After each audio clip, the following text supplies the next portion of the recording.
Hello and welcome to another Looney Tunes review video. If you are new to the channel, make sure you subscribe to follow my journey to review all 1000 classic Looney Tunes shorts and give this video a like as well. So this is a review for Heaven Sent, and with me, coming from heaven I guess, is my good friend Matt Hunter. Say hi. Wee wee. Just a few bits of info to get underway. So as mentioned, this is a review for Heaven Sent, released on the 31st of March 1956. It's the 766th in the series, and it's directed by, well, who else is going to direct Pepé Le Pew shorts? It's Chuck Jones, mostly. I think one or two doesn't. But anyway, it's Chuck Jones here in any case. You can find this beautiful restoration on the Looney Tunes Gone Collection Volume 6 DVD set, and you can find this along with all the other Pepé Le Pew shorts on the Looney Tunes Superstars Pepé Le Pew DVD set. A DVD which, hey, it's nice to have them all, but to watch them one after another, yikes. Yeah, that DVD, again, that's a great compilation just to have all of a single character's cartoons on a disc. But I dare you to try to watch it start to finish. It's too much of one character. Pepé Le Pew is great because you can mix him into all the other shorts and you see one or two of them in an hour or two. That's fun.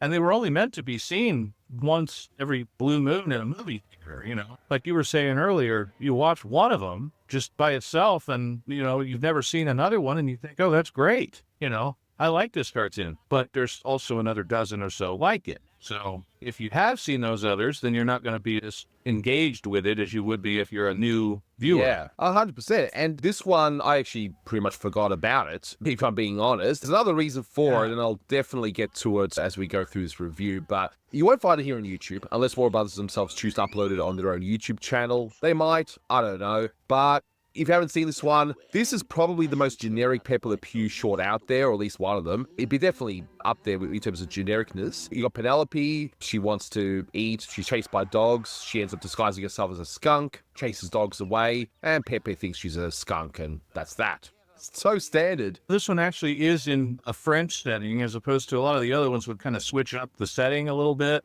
You know, they put them like in the Swiss Alps, or they'd put them in the Louvre Museum itself in Paris. Like there's one that I thought was the one we were going to be talking about, which is one set in New Orleans. But this one is just, okay, we're in the French countryside. Penelope gets a skunk stripe painted down her back because she touches a wet flagpole. It scares the dogs that are chasing her. And the rest of it is just, okay, you know, Pepe chases her through the whole cartoon. Kind of one of those things where you almost get the Tex Avery, Wolf, and Droopy vibe, where everywhere the person being pursued turns, the pursuer is right there. But it's kind of a toned down version of that in a way. And yeah, it's okay. Again, beautifully animated. I'll give it that. I love the backgrounds that this is Phil Dugard and Ernie Nordley. It's not Maurice Noble, but they're kind of going for that same vibe. I like the atmosphere. And Anthony, you were going to point out some of the French puns and references. We will definitely go through the trivia. But one thing I want to mention about the whole Eddie Nordley thing, much like with Rocket Squad, which has been covered on the channel, it's one of those things where you look at it, if you didn't look at the titles, you would automatically assume it's Maurice Noble because it's definitely got the same vibe. No, it's Ernie Nordley, and if you watch the shorts he does when he goes back to Disney after this, you can see that he's definitely taken some of the influence from here over to Disney. So it's interesting how that all comes about. But he does a great job here, I think. The kind of flat stylings, like where you first see Pepe and he's walking through the flowers. The flowers are like a cutout in the foreground. It's kind of interesting. I really stylized, like almost UPA kind of flowers. And I've always said that Warner Brothers and Disney really made better UPA cartoons than UPA did in terms of the style and just the appeal of them in general. UPA, all those artists kind of got together and came up with this stylized look, but they put it to better use, I think. So like UPA walked while the others ran, basically. I think that's... Yeah, and I'm not trying to knock UPA and say they didn't have some great cartoons, but the art style, I think, was put to better use. Warner Brothers and then even later Disney, they just did some better stuff with it. This kind of has that vibe about it, that UPA look. But it's kind of somewhere in between the more literal stuff and the UPA stuff. It's not Maurice Noble, but it's not like Johnny Johnson in the 40s either. It's unique. Exactly. You know, there's a few bits of trivia. I mean, there's nothing too much here. It's pretty generic overall. There's a reference to Jean Valjean, candlesticks et bread, and that is a play on the fact that in Les Miserables, you have the character Jean Valjean is in prison for stealing bread. So that's kind of a little in joke. We all know that Chuck Jones, he loved to read, and he wrote this short as well. This is the second time that Chuck Jones wrote a Pepe short, and I think part of that was more out of necessity because the studio had reopened and he had to do something. And I guess he just wrote 2 Pepe shorts because they were easy to write. I don't know. But yeah, he did that. He loved those puns, too. There was one that came a little bit later that was called Ascent of the Matterhorn, and he wrote the whole cartoon based on an article that he saw in a magazine, and it was talking about a hiker's ascent, ASCENT, of the Matterhorn, like climbing the Matterhorn in Switzerland. And he said, well, you put a space in it, it's a scent of the Matterhorn. And he's just like, okay, we got to put Pepe in the Swiss Alps. It's just Of gotta course. happen because of the pun. And the only other reference is one just about anyone would know if they're familiar with Looney Tunes is The Seltzer, Ed Seltzer. Yeah, M. Adored Seltzer. That's a play on Eddie Seltzer, who was the producer of these shorts, and he normally kept out of spotlight, unlike Leon Schlesinger, who would have a producer's credit on his ones. Seltzer, he wanted none of that. He was more of like a solid producer in a sense, but this is like to play on his name. I'd argue he probably got a kick out of it because otherwise he would have ordered it to be stopped, I suppose. Like so many other things he did. Yeah, Chuck Jones was not very nice in his memoirs when he wrote about Edward Seltzer. He had no sense of humor whatsoever. And I'm like, well, he had to have some sense of humor, otherwise he wouldn't be running the Warner Brothers cartoon studio. But I think it's kind of one of those things where you read different stories about him, and when he finally figured out how to just leave everybody alone, it worked out better. He was not a creative force. The whole argument over Bully for Bugs, for example, that we went over when we talked about that cartoon, got into it with Friz Freleng early on. Freleng wanted to pair Tweety and Sylvester because that's what Bob Clampett had wanted before Clampett left. And they got into that whole argument, and Freleng just went home, waited for Seltzer to call him back and do it his way. So it's like when they stopped butting heads, I think it worked out better for him. But as for this one, I mean, you said you've seen this one quite a bit. Me, honestly, I didn't see much of this. I saw it on the DVDs as they came out. I watched them, didn't think much of them. And it's probably, again, because this one's just so generic and unremarkable that I didn't really think much of it. In fact, there's only one scene that I did remember, but everything else was just me shrugging, going, okay, sure, whatever. I've got to make it 100% clear here that I'm not going to knock this cartoon for that reason, because when people saw this in the theater at the time, they wouldn't have seen all these shorts, binge watching them or anything like that like we can today. Chances are someone may not have seen a Pepe before, or maybe someone did, but it was so long ago that it felt fresh again. Right. You would only see maybe one of these, if they put one of them out a year, that means that the audience would have to see it when it was out, when it was playing, and it's like, that was only for a few months. So chances are they probably would have seen one or two of them in their lifetime, maybe, until TV came along. Exactly, and that's how it was. So we've got to be fair to this one, even if we don't think it's particularly remarkable in that sense. It's run-of-the-mill, it's just fine. But we'll go through the short, I think, from start to finish and just point out our observations. And I like this opening. And as you already mentioned, one of the French, well, in this case, the French Riviera. And we hear the beautiful Claire de Lune. That's what's being sung here. And it's a beautiful rendition here by the fisherman. Mon ami Pierrot, prête-moi tes plumes pour écrire moi. Mon Chanel est mort, je n'ai plus de faux. Ouvre-moi ta porte pour l'amour de vous. Because we all know French fishermen, all they do is sing that song, right? I guess the happier in Europe. He's doing his job, he's sorting out his catch. But just before we see Penelope, there are 2 other signs. I couldn't quite get these references. Maybe you'll know, Matt. Yeah, I'm not sure about that one. Dentaire, I would think it's like maybe a dentist. Yeah, I don't Benoit. know. So this is where you guys come in watching this, because you guys have been great in pointing out things that have been missed. We missed on Broomstick Bunny, which hair has the Tony reference, and we thought it was just a mistype saying tonic, but Tony was actually a hair care product at the time. So I didn't know, and I'm glad that people pointed this out because I want to know these things. So if you guys know these references, definitely let us know, and everyone knows as well. I like the first shot we see Penelope. It's a very impressionistic painting. You have kind of flat wine bottle on the table, almost like a Henry Matisse kind of painting. And just these colors, they really pop in this. And I've got that high definition version, or as many things the way I say, the HD version. And it just looks stunning, especially in high definition, which is what you're seeing on this review. And just the reds, the purple inside the home, the green windowsill, and then you got the red home there in the next shot. It's just, these colors pop. It just plays so well. If there's anything we can really praise this cartoon for, it's the art style. I like it. And the fact that she's a black and white cat, she is perfect against these backgrounds because she really pops. But these dogs that we end up seeing, again, establish everything that she just wants to have a bit of a fish. She wants to eat, but no, these dogs are going to bother her. And these designs of these dogs, I wonder who designed them. They look really stylistic. I love them. Yeah, they are cool looking. And then, of course, you get a shot of her fur bristling. Like, that is total cat behavior. That's exactly what a cat does when it's scared. Then, jump up on the flagpole and get herself painted as a skunk. You know, the stupid fake French I love. I adore this. No touche le flagpole. Le paint es wet. It's just ridiculous. But I love the background here, just to add a touch where it's clearly a freshly painted flagpole. And just got those extra details that, yep, this is what you'd see if you repainted something. It's great detail. It looks like wet paint. Exactly. And they didn't have to do that necessarily. That could have just been a plain... Could have just been plain but white. They added that in. And sure enough, we see that beautiful shot of her just slinking along, getting her back to turn into like a skunk.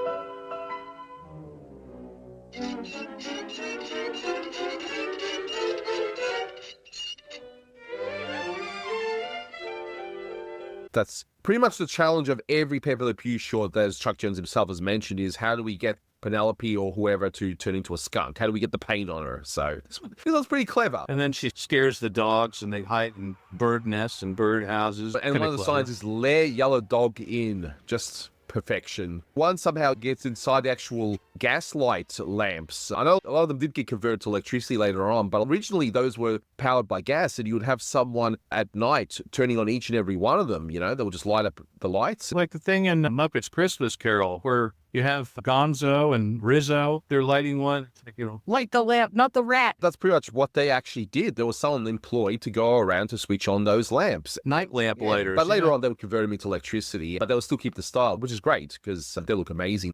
I just love that dog. This is one of animation here where we don't see much of the dogs in this short. It's mainly just the cat and a skunk. But here, where we see one dog trying to get into the house, it's so perfectly animated. That's exactly how a dog is, trying to get into a small space. Yeah, you're into the bird house there, and you got this bird flying around. I think you see him underneath the stork's nest, and he's up there. His expression is fantastic. It's like really, like... It's pure Chuck Jones. It's just, you can definitely tell that Chuck Jones did a lot of the key drawings in this. So yeah, Penelope goes down. She's pretending to be a skunk, and the fisherman, as you'd expect, he goes, the skunk, the pew, and yeah, that's that. Les mieux. Un skunk at the Pole Pew!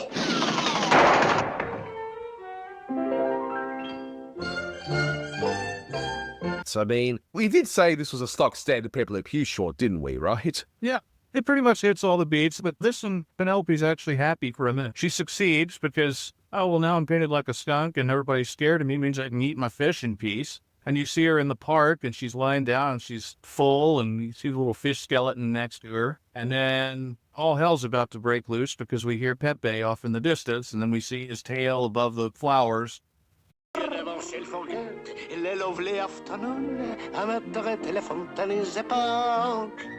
It's kind of interesting. We don't get a flowers wilting ad here. But we get very stylistic looking flowers where it's just a solid foreground. In this case, it's not the background, but it's a foreground where it's all yellow. And then they've just painted the flowers on there, which doesn't lend itself to any gags, like a wilting or whatever, but it looks interesting. It's different. It looks cool, but again, I'm kind of surprised they didn't throw in a wilting flower gag or something, because they always would do and that. This short really does strike me as something to be done to get out the door quickly, similar to what Jones will do with the Roadrunner shorts. But I will say, Penelope laying down like that, I mean, that's an introvert's dream right there. Maybe all of us introverts should just paint ourselves as skunks and then people can just stay away. We can do whatever we want, right? But what Pepe is singing here is The Fountain in the Park, which I'm sure many of you would have heard a million times in the animated shorts, but he does his own French variation of it. Vagabond le parc un jour, et le choix moi de moi.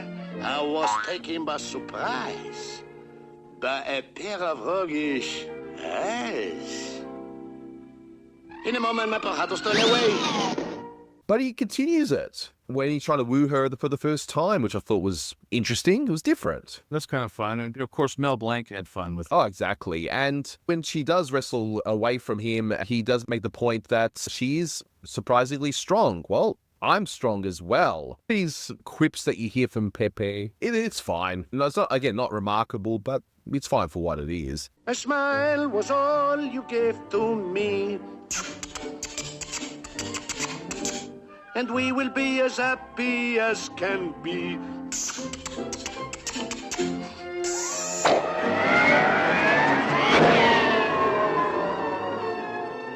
She is surprisingly strong. Hey, baby, wait for me. I am strong too. Of course, we get the patented Pepe hop, that little hop, which started even before he was officially a character. If you've ever seen that cartoon Fair and Wormer back from 1946, there's a skunk that does that little hop just like Pepe. And I like the fact that you made the point, this is almost like a Droopy short of sorts, where Pepe just seems to pop up whenever or knows where she's going to be. It does so here with these grapes in the, well, we're at the Riviera, so it makes sense that there's a vineyard nearby, so why not use that?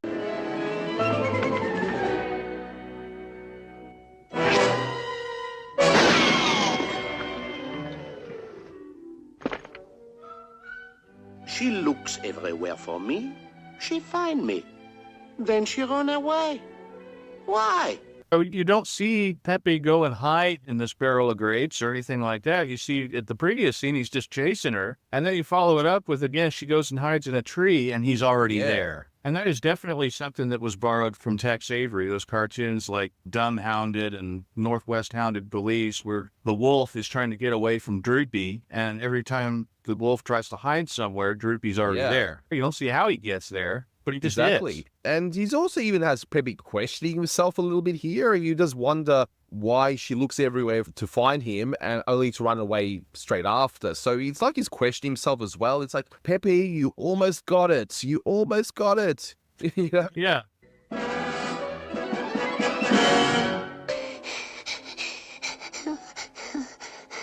Marry me. Too sudden? Very well.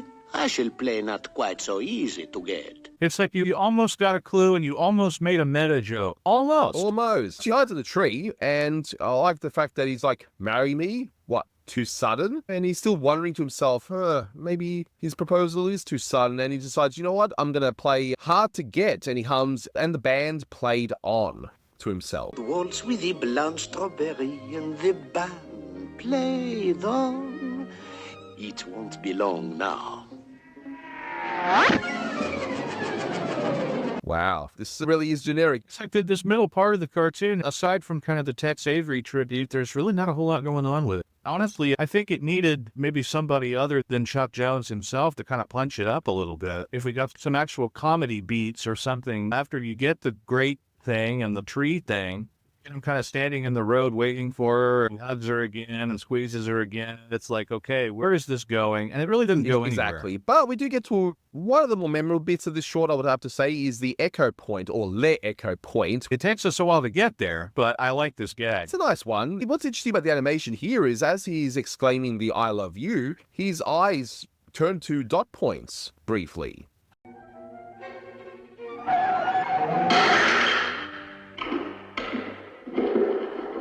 I love you.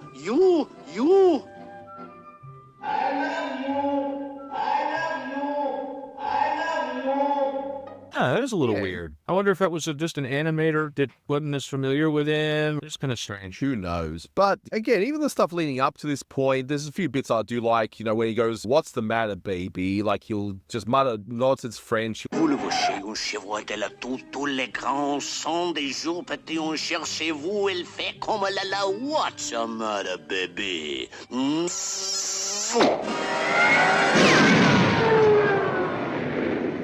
And he would even suggest to her that she needs occupational therapy, like making love. All you need is a little occupational therapy, like making love. Okay. I get a chuckle out of these little things. That is funny, yes. But yeah, the echo point thing is definitely funny. And the short just kind of ends. So again, she just tries to escape. He also notes how...